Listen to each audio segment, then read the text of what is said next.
નમસ્કાર દર્શક મિત્રો, સ્વાગત છે તમારું આપણી યુટ્યુબ ચેનલ પર। તો આજે આપણે વાત કરવાની છે જિગ્નેશ બારોટની આવનારી ફિલ્મ તારા લગનની કંકોત્રી। જી આ ફિલ્મ 15 નવેમ્બરના રોજ રિલીઝ થવાની છે। તો આ ફિલ્મ માટે હું એક્સાઇટેડ છું કે ભાઈ ટ્રેલર ક્યારે આવે, કારણ કે આજે 12 તારીખ થઈ છે ને 12 તારીખે હું ટીઝર પર વિડીયો બનાવી રહ્યું છું, કારણ કે હજુ સુધી ટ્રેલર રિલીઝ કરી દેવામાં નથી આવ્યું, કારણ કે ફિલ્મ રિલીઝ થવામાં ફક્ત ને ફક્ત 3 દિવસ બાકી છે। તો આજે આપણે થોડી ઘણી ટીઝર પર વાત કરીશું।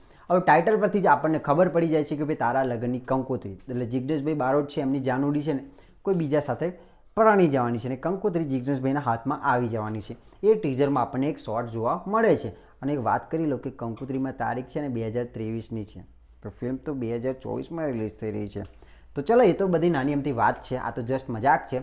ટીઝર પરથી આપણને ઘણું બધું રિવીલ કરવામાં આવ્યું છે। ડાયલોગ તો એક જ છે જિગ્નેશભાઈ બારોટનો, પ્રોડક્શન વેલ્યુ સારી છે। જી હા, અહીંયા નોટિસેબલ વાત છે કે પ્રોડક્શન વેલ્યુ સારી છે, પ્લસ જે સીન્સ બતાવવામાં આવે છે, જે લોકેશન બતાવવામાં આવી છે એ બ્યુટીફુલ લાગી રહી છે।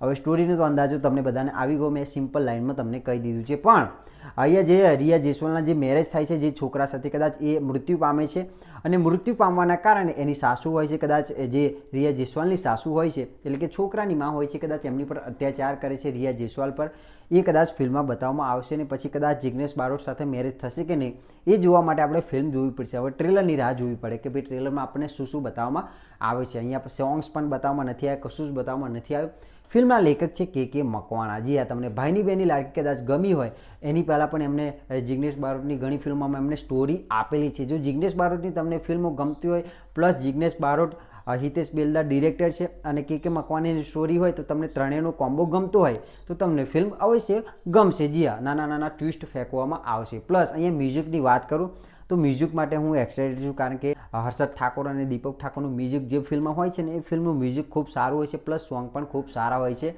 અને વાયરલ પણ થતા હોય છે અને ગમતા પણ હોય છે। તો નાની અમથી વાત કરી છે આ ફિલ્મના ટીઝર વિશે। હવે ટ્રેલર આવે ત્યારે આપણે વધારે વાત કરીશું, કારણ કે ટીઝરમાં આપણને જે શોર્ટ્સ બતાવવામાં આવે છે સારા છે, લોકેશન ઓવરઓલ સારી છે, પ્રોડક્શન વેલ્યુ પણ સારી છે, પણ અત્યારે વધારે વાત કરવાની જરૂર નથી। ટ્રેલર આવે ત્યારે આપણે વધારે વાત કરીશું। બાકી વિડીયો ગમે તો લાઈક કરજો અને ટીઝર તમને કેવું લાગ્યું કમેન્ટ સેક્શનમાં તમારું મંતવ્ય જણાવજો। બાકી મળીએ કંઈક નવા વિડીયો સાથે। જય હિન્દ, વંદે માતરમ।